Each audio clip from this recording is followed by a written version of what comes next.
Hello and welcome to Weird Together. I'm Brendan Storr, host of the Ghost Story Guys podcast. I'm Joseph Camo, host of the Sociology Professor YouTube channel. And this is the show where we explore the sociology behind the latest and greatest in independent horror films. We're not critics. We're not experts. We're just weird. Together. Joseph, my friend, how are you doing? I am doing great. We just got to chat a little before we started recording and catch up on stuff. But yeah, life's good. The weather's, starting to get a little warmer, though. We experienced here in Georgia what I have come to call the pollen apocalypse. No. The allergies for everyone are I'm pollen everywhere. I mean, that happens this time of year. It feels worse than I ever remember it being. I've been hit by it, and just everywhere you go, puffy eyes, runny noses, everyone's suffering from the pollen apocalypse here in Georgia, and I think in other places as well. But aside from that, I'm doing fantastic. How are you, my friend? I'm good. I shot a role in a short horror, comedy film in October that I just found out is finally going to be available soon. So I am both looking forward to and dreading that moment of truth, because it had been a long time since I'd acted, and I was cast as an abusive husband. So it was weird to get up in a stranger's face and shout at them. So we'll see how that goes. And then tomorrow I'm shooting another role in this one's a feature horror film, but I'm just in there for a day shooting. I play a witness to a crime, or a witness to a disappearance. But anyways, the weirdness of my life aside, weird is the order of the day, because this is, it's weird together. That's the whole point of the show. And on this episode, we're taking that an extra step further. We're not going to be talking about a feature film on this show. We are in fact going to be talking about two short films, which I think are thematically linked and are exactly the kind of thing we like to talk about on this show. Those films are Terrible Things and The Wyrm of Bwlch Barras. We will talk more about those. But before we dive into them, we're going to do that thing we do here on Weird Together, because we never walk into a movie totally cold. We walk into a movie with our expectations, every other film we've ever seen, the day we had, and that affects the viewing experience. So before we talk about Terrible Things and The Wyrm of Bwlch Barras, we got to unpack the baggage. All right, Joseph, did you actually have any baggage going into this one? Very minimal. With the Wyrm of Bwlch, how do you say that anyway? It's Bwlch Barras. Obviously with the title, you can tell it's Welsh, right? And the film style, immediately it drew my mind back to a film we've looked at before, Ynys Myn, which was one of our favorites. We both loved that film. I wanted to be careful not to, compare it to it. I didn't want it to suffer by having to be compared to what I think we thought was one of the masterpieces we've talked about. But, the similarities and even when we got into it, there were some similarities in terms of the minimalist approach to dialogue and things like that. Not to the extent, Ynys Myn was very minimal in dialogue. There were, 5 words in the entire thing? But there were some potential comparisons. We'll get to this later. I didn't feel like it suffered from those comparisons, but certainly my mind was drawn to that. And a little bit, the other film, A Wounded Fawn, at least in some of the like the 16 millimeter and some of the visual elements and kind of some of the retro stuff in the introduction credits, maybe there was just a skosh of reminiscence of that. Another film that I think we both really liked. So, there was maybe that. And then the fact that I knew they were both short films. There's a certain kind of expectation you go into that with in terms of how they're probably going to approach the narrative. And it's a much smaller scale peek into a world, right? So that's really more or less the baggage that I had. As for me, my baggage was similar in that I found both of these streaming on the Arrow app. And now I hadn't had Arrow for quite some time. Watching my money. But I was looking for just some left of field picks. I wanted a different catalog to choose from for my movie watching. And lately I've been working quite a bit. So by the time I'm sitting down to watch a movie quite often, it's late. And I just know that if I start something at 1 a.m. after I've been working all day, odds are I'm not going to make it through the whole thing. I've reached that age, Joseph. It just happens. I have to weigh what a 3:30 bedtime is going to feel like the next day versus my desire to get through a whole movie. So I just thought, they've got some short stuff. Let's have a pick. And so the first one I picked was actually Terrible Things. I didn't realize it was a short film. And then it came up and it said 9 minutes. And I thought, oh, well, that's amazing. I watched it and I was really impressed. And we'll talk about that more in the Toctagon. And then I thought, well, let's see what else is on here. And that's when I found Wyrm. And for the same reasons, I kind of thought, oh, this has a very Ennis Main sort of vibe to it. And I'm not always a big fan of folk horror. Sometimes I think it's a little too obscure for its own good. But I thought, no, let's give it a shot. And yeah, same thing. I very much had those thoughts. But I think that was it in terms of baggage. These were about as random a pick as you can possibly get. And I was very impressed by both, and both really kind of set me to thinking, which is how we ended up here. So minimal baggage, but I think for what's going to be probably about 20 minutes of total runtime, I think there's going to be a lot of conversation. Yeah, I agree. And then to, jump right into it, I really liked both these films, and we'll talk about that more, but I'm with you on that. Fantastic. All right, well, if you've listened to this show before, you will know there's only one place two bald gentlemen such as us can have this kind of conversation. The only place where men can intellectually touch without it being weird. And that's the Toctagon. Welcome to the Toctagon. 2 men enter, 2 men leave. I was reading an article on male loneliness, Joseph. That's where I got that from. And boy, did it bum me out, let me tell you. Like, oh, I'm in this picture and I don't like it. All right, that's fine. Oh, this is about me, isn't it? Oh, my 40s are going to be awesome. This is great. Oh, well, I'm in my last year of my 40s, so fuck you. You made it out. Not yet. Okay, that's fair. I got a year left. So. All right, Joseph. Our ever-advancing ages aside, let's start with Terrible Things. Well, we're gonna get into the themes in a moment, but I do just want to say that you talked about how impressed you were, and I was impressed. Visually, it was fantastic. I thought the acting was outstanding. The one actor in the film, she was just fantastic. Just kind of the way she delivered her lines. I thought the world that they gave you a peek into, it was masterful storytelling, emphasizing that thing they always say, showing, not telling, right? And you see this peek in this post-apocalyptic sort of world, and you don't know exactly what's happened, but you feel it. And I think with a short film like this, that's the best way to approach something like this. Is you have this larger story in this larger world that is there, and you give just a snippet into it with a lot of context, some of it blurry, some of it clear, and you don't lay everything out there, but it feels big and real. And there's a story I want to see, right, about this. I want to see the 2.5 hour version of this movie, right? And whether that'll ever happen is a whole other thing. But that, to me, was really an effective thing that they did. So I know we're going to talk more about the themes, but I was very impressed with the film and really enjoyed it. Yeah, same here. The film is a post-apocalyptic thriller directed by Irish filmmaker Ciarán Hickey. And Hickey's other 2 films kind of deal with similar themes. There's Callous and The Boy Murder. And they both kind of deal with, like Terrible Things, they deal with themes of generational trauma and sort of the burdens passed down to us by our parents. And I got to say, I like depressing movies. That's kind of my thing. I like stuff that leaves you a little bit hollowed out afterwards. And I was impressed by how in only 9 minutes, Hickey and his lead, I think her name is Claire Loy, were just able to completely flatline me. There's a line in the film that I rewound about 4 different times.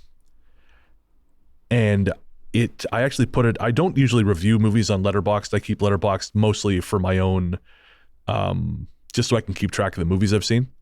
But every now and again, I'll put down my thoughts just in a little thing. Again, I'm not trying to, I don't put it down for other people. I just put it down for my own reference. But this line, "Mommy, tell me what the world was like before it hated us," just, even now, reading it gives me chills. Her delivery is exceptional. The just everything leading up to it, it's fucking great. So let me tell you, when I watch these films, I take notes. I just make bullet points as I'm watching them just to look back at and the things that stood out to me. And I have 3 bullet points for terrible things. And the first one is, "Mommy, tell me what the world was like before it hated us," in quotes. And then just the word "wow." I was also absolutely floored by that line. I will tell you, in my notes, I don't usually just throw quotes like that. It's usually observations and themes. But that quote hit me so hard. It was the first thing I put down, and I just, with the exception of the commentary "wow" after it, let the quote stand alone. It absolutely floored me. And it hits on something you kind of talked about, which is sort of the sociological piece I want to bring into this. Okay. There was a sociological concept that was introduced to me when I was in grad school. I was taking an environmental sociology course. Okay. And I read about it somewhere, or it was discussed somewhere. And it's not actually talked about a lot, but it's this dimension of inequality. Now, when we think about inequality, the dimensions we often talk about are like social class. We talk about racial inequality, gender inequality, inequality by a lot of other statuses. But this concept was generation as a dimension of inequality from one generation to another. Now, we've seen the ongoing war between boomers and millennials, right? Or whatever. And now millennials and Gen Zs and us. My generation, the Gen Xers, somehow managed to kind of stay out of it a little bit. So there's a little bit element of that, but really, like, within the context of environmental sociology, for example, you think about how, especially the boomer generation and even my generation, have created mass amounts of wealth through dirty fuels, right? And all the things that we've done to the environment. And we're creating this big fucking mess and telling our kids and grandkids, you get to clean it up. Right. And so what happens when generations from now, children are being born into a world that's been defiled by carbon, in the air and all the things we've done for, in terms of climate change and, degrading the environment. And they didn't create that shit, but they have the generational inequality that their generation is being marginalized ecologically by a generation before. If you wanted to take it another word, you could almost call it generational colonialism, right? This kind of old colonialism, thinking about, a colonial power going into another country and extracting resources and doing all kinds of things to leave them, and just decimating the social, cultural, and ecological, realities of that space, and then just leaving it, say, have fun, right? I mean, if you've ever seen the film Hotel Rwanda, right? The Rwandan genocide is largely an artifact of the Dutch colonials creating a stratified system with, the Hutus and Tutsis, and creating this middleman kind of setting where one group then resented the other, and then they leave and let chaos ensue because of the stratified and kind of situation they implemented there. So, like, in many ways, like, it's like you could argue that like the boomer generation and my generation, through what we've done to the environment, are kind of going in and mining out the resources and so on and so forth, and leaving a very, harsh kind of reality for the future generations. And we've sort of colonized their generation's environment in the future in sort of a time dimensional sort of thing. So it's a different way of thinking about inequality, of one generation exploiting a future generation for their own gain. I think where the ties here are pretty obvious, right? You have Mommy, tell me what the world was like before it hated us. She's talking about this conversation with a child who was born into this world, that whatever happened, right? And you could argue is, there's the end, I don't want to totally give it away, but listen, if you're listening to this, I think we do spoilers, but the giant, whatever it is, you wonder, did that create the problem? But when she talks about the other line in this, that I've done them too, terrible things, right? That's the other line that was really impactful. There's certainly this kind of allusion to the idea that there was a responsibility or kind of a culpability on the part of, her generation and the deceased person she's talking to, right? I've done them too, like as in he's also done terrible things. So you get at least this hint that whatever has happened, her generation is at least partly responsible for its onset. So this, whatever it is, the world hate us, tell me what it's like. And all this is reminded me of that idea of this generational equality, where these children being born into this world of ashes she talked about, that was not of their creation, are paying the price of the generation before that has exploited their future. Yeah, no, I agree. And to me, I when I observed the creatures at the end, I almost took that, it's almost, I think, meant to be metaphorical in a lot of ways, because what that says to me is we are no longer at the top of the food chain. We're no longer the dominant force on Earth. And now, I don't think we ever have been, not really. I mean, ask any person who's had to face down a hurricane exactly how dominant they feel in the ecosystem. But we have yet to face, I think, the sweeping long-range repercussions which are coming. And so I think when we're, sort of at that place where, as the ecological consequences of the Industrial Revolution really start rolling in, we're going to have to face the fact that, we're not on the top of the heap, and we never were. So regardless of whether it's roving monsters or just tidal waves and, 140-degree days, we're powerless against it. So I think, to me, that the creatures, I mean, they work on a horror movie level. They're creepy as shit. But I think also it's just further evidence that we sort of allowed our egos to dictate our behavior for so long that we unseated ourselves. And just quickly to your point about the idea of sort of generational colonization, like colonization through time, it's been really fascinating and upsetting, watching the news and kind of watching politics and watching how not only have the previous generations created this problem, but they've actively fought to correct it. Fought to avoid correcting it. Like there are, again, massive disinformation campaigns at play where people are being told that no, it's always been this way. We've always been at war with Oceania. And it's a kind of a wonder. And I part of me thinks that comes from a place of guilt. If you can avoid accepting that there are consequences to what you've done, maybe you can avoid the consequences. So I'm going to take a little bit different spin on the origins of that. And it's a little bit of a Marxian critique. Okay. Marx has this idea of historical materialism. It's a sort of dialectical view of things. And Marx talks about the base and the superstructure, the base being the economic system and the superstructure being all other institutions in society. And it's sort of a form follows function sort of argument. Essentially, what Marx argues is the superstructure or the institutions and the ideologies within society take form in support of the interests of the economic system or the base, right? So, Marx's argument, for example, was that religion was the opiate of the masses, right? That it was sort of this thing that numbed people to the pains of capitalism, right? Believing that if you were a good little worker bee, you'd go to heaven, and the suffering here on earth didn't matter. He believed that was in the interest of capitalism, and same with education. That was his argument, right? And I get there's some atrocities that have been done historically in the interest of stomping out those ideologies, so to speak, in terms of the Soviet Union.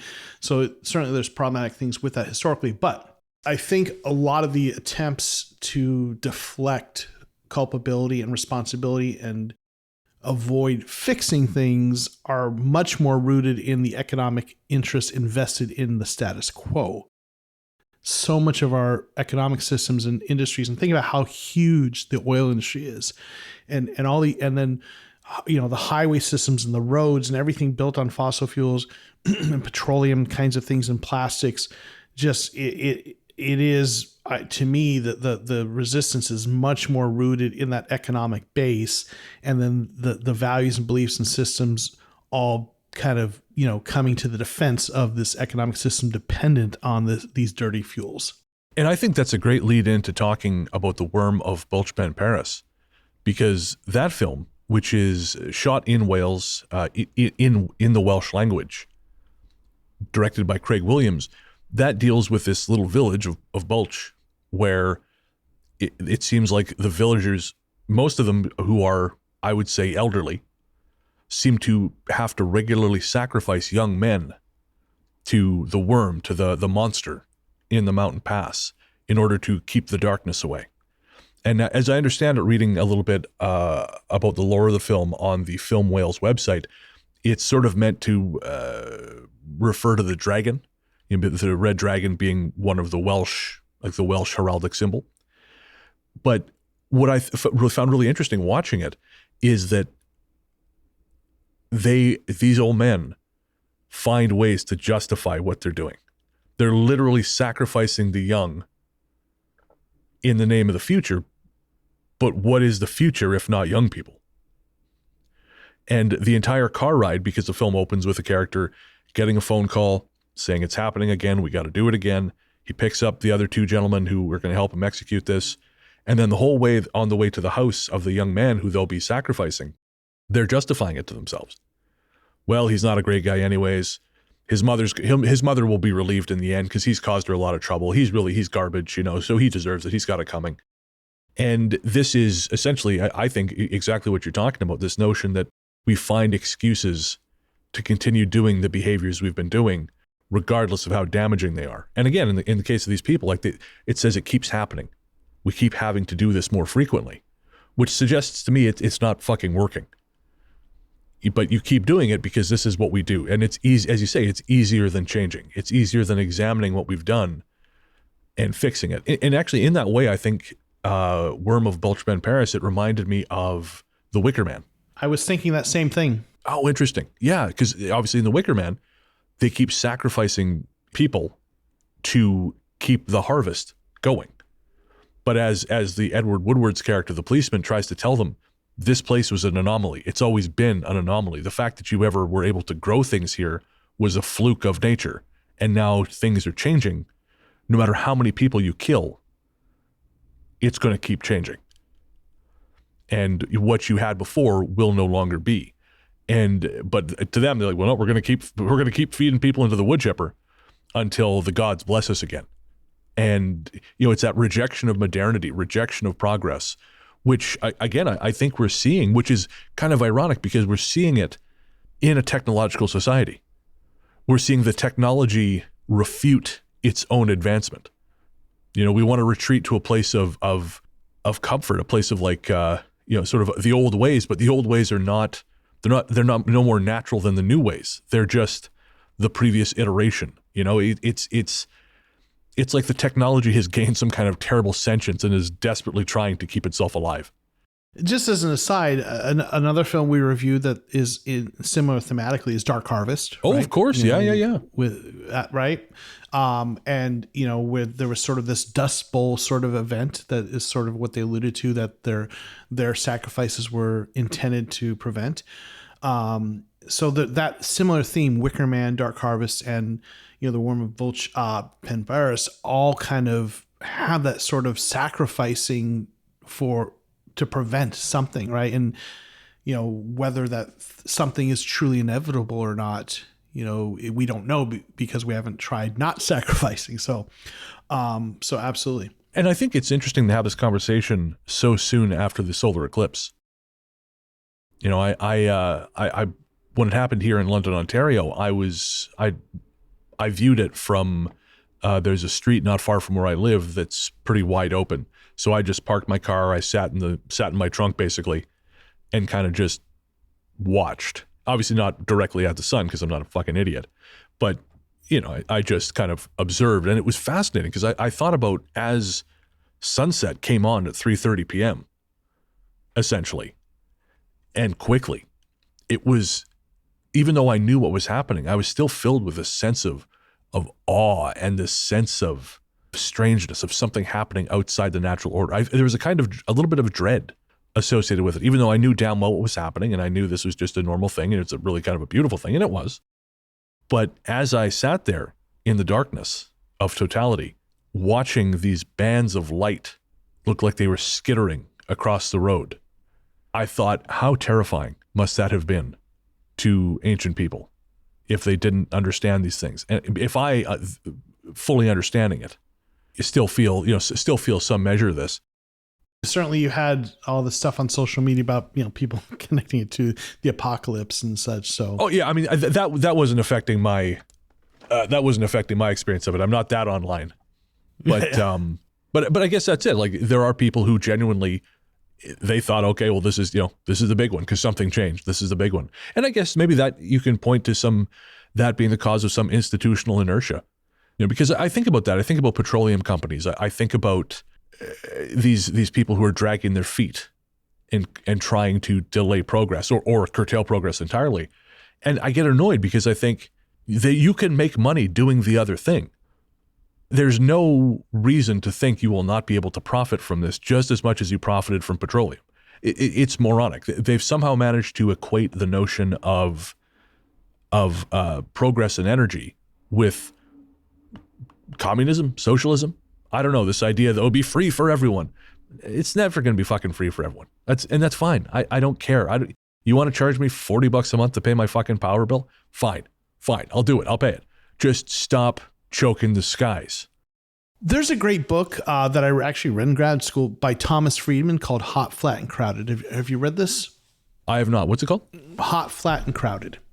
Hot referring to global warming or climate change, crowded overpopulation, right? The growing population, the rapidly growing population, and flat having to do with sort of the flattening of certain sort of stratification and power systems. And I won't go into all that, but he poses a really important argument in there that I think makes sense, that whichever country comes up with the cheap, clean fuel, particularly easy to produce, if it's easy to produce clean fuel, is going to experience an absolute economic boon from that. Like, it is going to be very profitable if you come up with a renewable, cheap, clean fuel, because everyone's going to want it. Like it is not antithetical to capitalism. Now, there is a lot of, kind of expense and sunk costs into getting there in terms of research and development.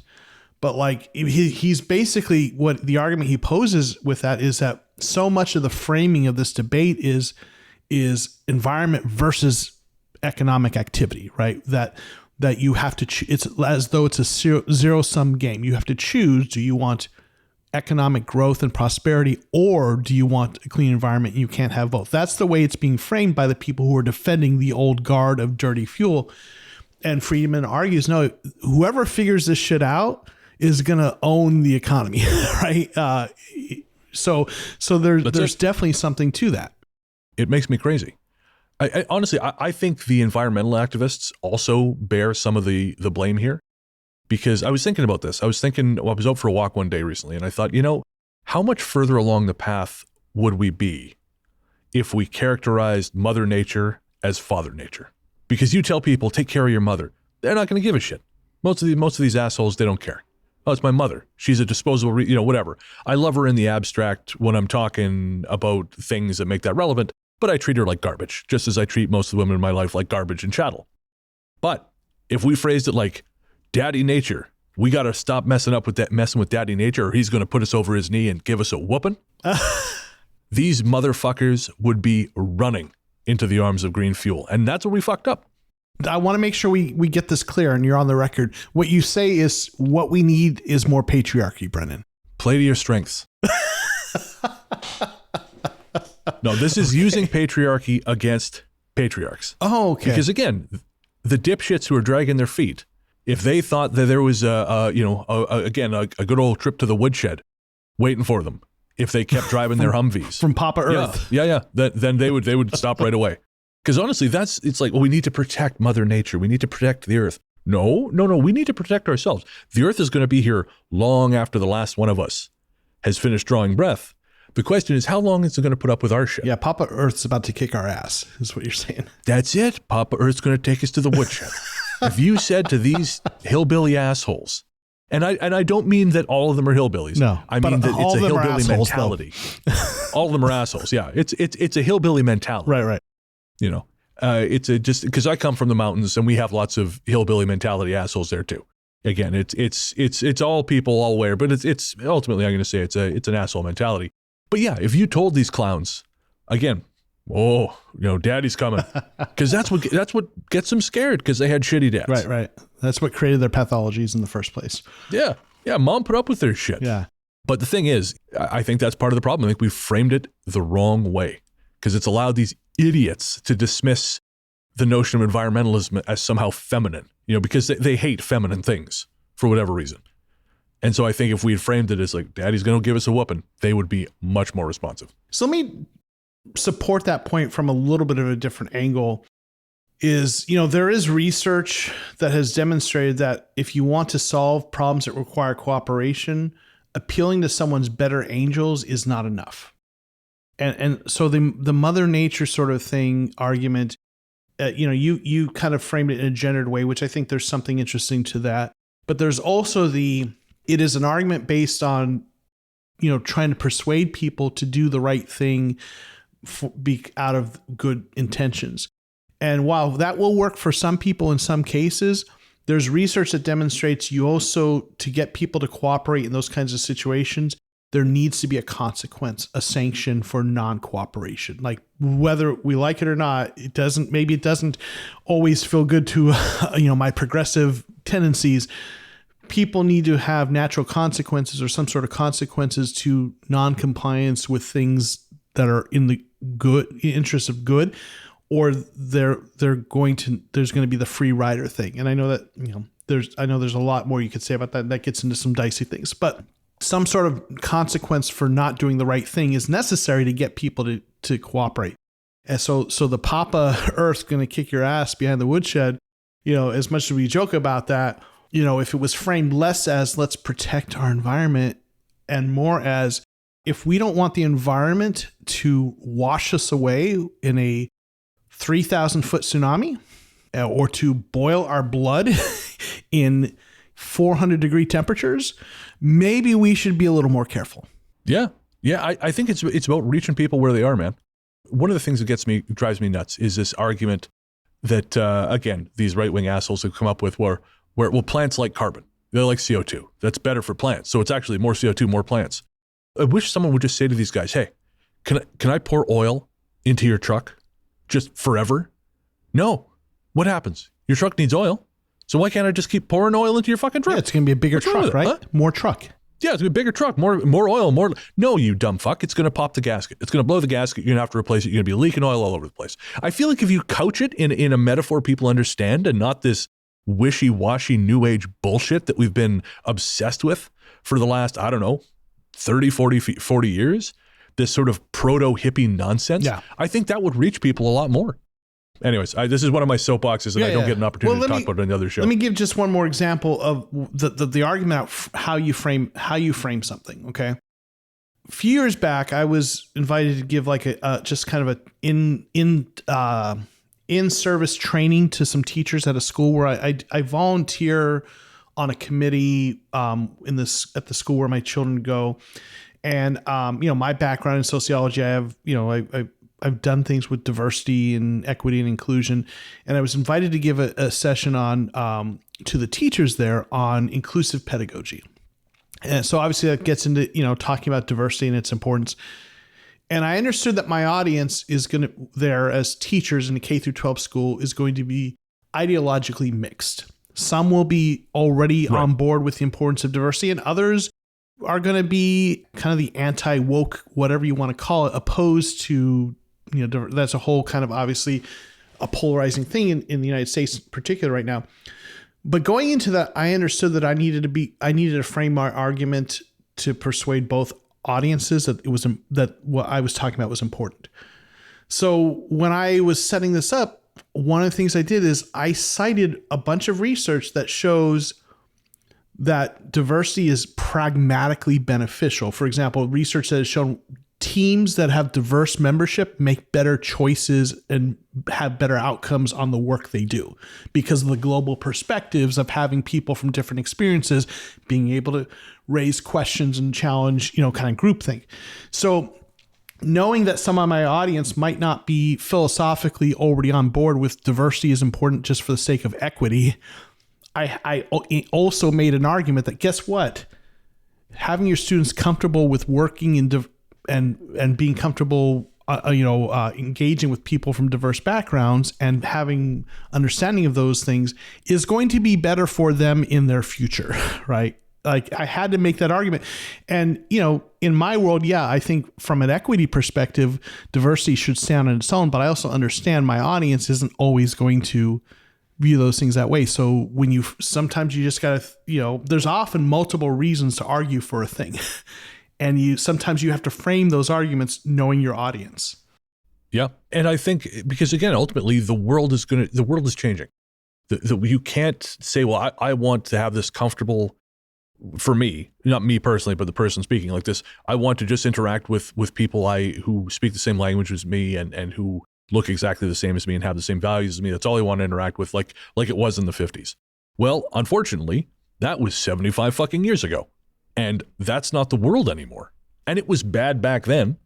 Again, most of our memories of the 50s now at this point are from entertainment, which mean nothing. I mean, there's a great song called Nostalgia for an Age That Never Existed by Jello Biafra and Mojo Nixon, if I remember right. And it was recorded in the 90s, but it's just as accurate now as it was then. What we remember is things from television sitcoms and magazines, and it's not the world as it was then. But regardless, moving past that, that's not the world. The world is full of people now, and it's going to get worse with climate refugees, so buckle in for that. And I mean, Jesus Christ, the cartels in South America, that's terrifying. And just natural migration. People move. Culturally, things change. And you can't change that. It doesn't matter how many teenagers you sacrifice to the fucking Wyrm of Bwlch Barras. The world's going to keep advancing. And sort of taking it back to the films, I think it was really impressive that, like, I think honestly, if you wanted to sort of position it chronologically, Wyrm of Bwlch Barras leads into terrible things. And I watched them in that order, actually. Oh, did you? Yeah. Interesting. So maybe I had a different experience, yeah. Or that it fit that more naturally, right? Yes.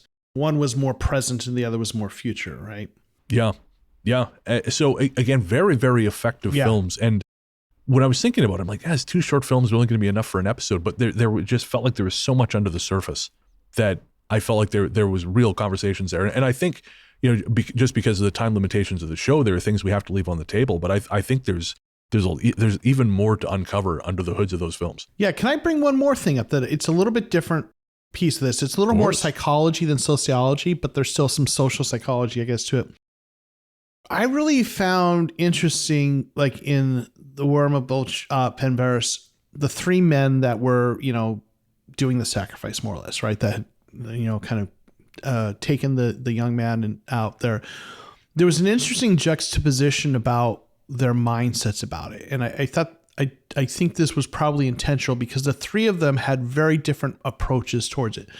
I'm going to probably mispronounce names, but Dai, the one who was kind of the bully, the one who beat up the guy, he was really amped about it. This was the person who has this anger underneath, who enjoys opportunities to institutionalize opportunities to abuse people. This is the bad cop, right? The person who has no business being a police officer because they take a little too much joy in pushing people around, but they go into that career. And I'm not trying to make any statement about all police officers, but there are those ones, right? And he just really you just saw that he was enjoying this. He was spitting on the guy. He was leaning. This was an opportunity for him to exercise his pathologies, maybe even sociopathic tendencies. Then you had the other gentleman, Emwyn. I'm probably mispronouncing, but the older gentleman who from the beginning, I think Owen's probably right. Yeah, from the very beginning was very reluctant. He didn't want to do this. He had to be kind of prodded along to do this, and you could even see when he went out there, he was just really hesitant to basically kidnap this guy. he wasn't leaning into it like Di was. And all across the board, the entire way, you could tell he didn't want to do this, but he was needing to do it. And then the last person, right, the sort of the main character, I think is Bryn, if I'm not mistaken. He had this very sort of, he was in the middle, like this sort of utilitarian, I need to do this for the good of everyone else. I don't take joy in this, but I'm also I'm not struggling with this in the same way, the Ellen was like, this is what I need to do. And he was very business about it. He wasn't trying to be cruel in it, but he also wasn't very compassionate in it. And it was the three of them, the spectrum of like the human psychology and how they approach this evil, right? There are those who lean into the evil because, or the things that these unseemly things, because it's a chance for them to do something that kind of, experience or project something evil within them, something destructive or violent within them in a space where it's acceptable, right? And then the people who don't like it and are reluctant, and then the person who's just like, this is what I have to do. And so it was really interesting, just sort of this spectrum of kind of mindsets and personality types that we saw on display in this film. Well, I think that's really interesting, because I think that also, I don't know if you had a chance to see Zone of Interest. Extraordinarily powerful film about the Holocaust. Just came out this year, maybe late last year, but it is set at a concentration camp, but you only ever see the house of the prison commandant. So you only ever see it's about his family life. So you only ever see his house. You only ever see his yard. Sometimes in the distance, you'll see, like when the camera pans up, you'll see the smokestacks and things like this, but you never see the atrocities of the Holocaust, but you can hear them. The wife will be having a conversation about, oh, I want this pattern and that pattern, and you'll hear gunshots, and it's chilling. It's genuinely one of the most upset. It's, I think, almost entirely bloodless, but it's one of the most upsetting things I've seen in a long time. Wow. Yeah. Just that, how someone can just go about life, right, with that in the backdrop. And I think that middle character, that person who starts the whole thing. I guess he's not the one who starts the whole thing, but he's the one who takes the call and then collects the other two. He's almost that good German. He's that guy. He's like, well, I got orders, and that's how these things happen. And what's fascinating is I think, he in the end understands how meaningless this is, because when you see he's doing the incantation as the boy is being torn apart by the monster, of course, we never see it. You just hear it, but there's no way the creature is paying any attention to what he's saying. If we argue that this incantation he does is meant to be like, okay, and this is our deal with the creature will not, whatever, eat the sun for another 6 months. The creature can't hear shit. It's ripping this thing apart. It's meaningless. It's meaningless ceremony. But it's almost like he feels like he has to do it to legitimize what he's done, because otherwise he's just killing people. And I think that, I found that almost infuriating, intentionally so. I don't think it was a fault of the filmmaker. I think it was intentional. But I think that actually makes that character the most objectionable of the three. Because without him, this doesn't happen. Without someone to just do the orders, the atrocity does not happen. And okay, maybe the dragon will swallow the earth. Maybe. Who knows? Because we've always done it this way. But I have my doubts, I hadn't considered the psychology exactly, but when you said that, I'm like, oh yeah, that's what that guy is. He's the good German. He's just following orders. You can't get mad at me. It reminds me a little bit of the film The Reader, if you've seen that. I have not. It's what's her name from Titanic? The lead Kate Winslet in that film. Kate Winslet. It's a film she did much later, and she has this sexual relationship with a college student who she has read to her and stuff like that, whatever. And but later in the film, you find out she was actually kind of in hiding, but she was involved in the Nazi regime, and she was a guard at a camp, and she's on trial for a thing, and just her mindset was like, not like, it was like what there were people in a building that was burning and she didn't open the door, let them out. And she's like, well, what was I supposed to do? They were going to escape. And she was so concerned with her job that these people were going to escape that it was lost on her of the humanity, and these prisoners, were burned alive. And it's a little bit that mindset. And I've probably referenced this in previous conversations we've had, but you're familiar with the Milgram experiment? The Stanley Milgram experiment. It really much is that sort of thing. People in a position where they're told by a person in authority that they're supposed to do a thing.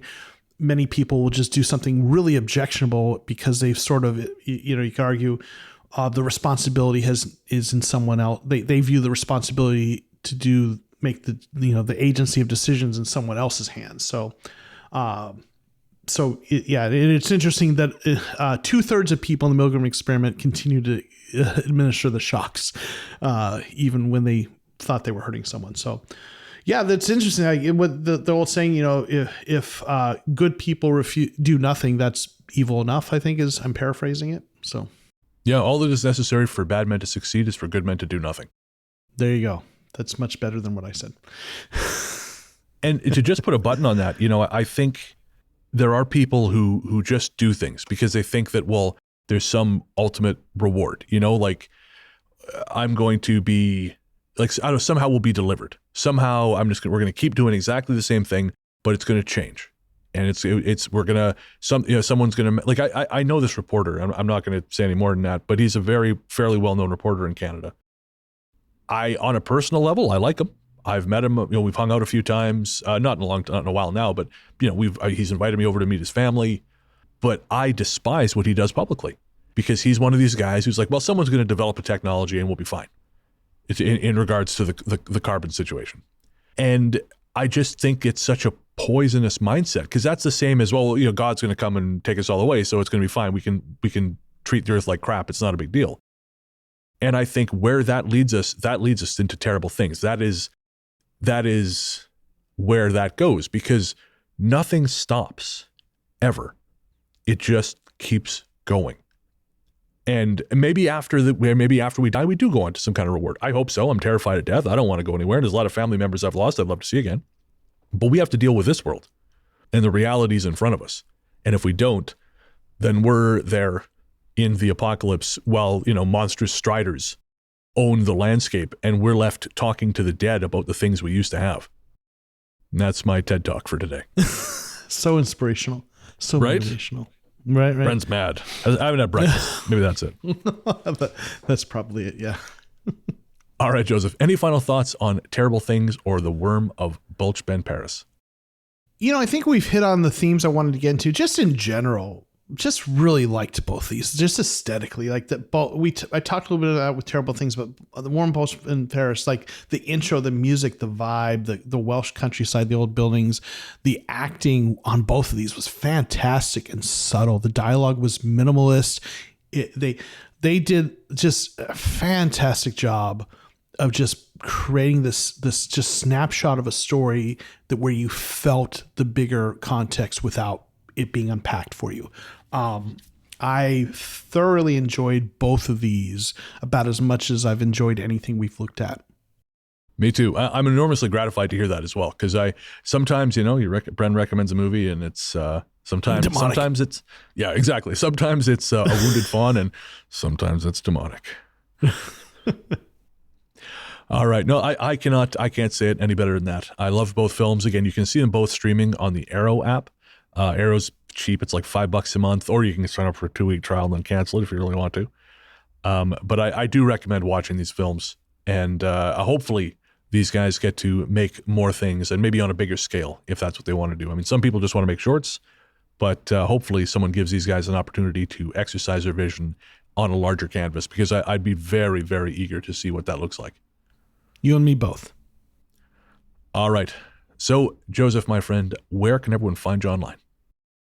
Well, a couple places. First, check out The Sociology Professor on YouTube. That's kind of really where I'm leaning into now. So if you enjoy the sociological analysis and you want maybe a little more sociological insights and some theories and learn a few things, on that channel, I do kind of short, like 3 to 10 minute videos that are just kind of little insight to a concept or theory. So if you like this, I think you'll enjoy that.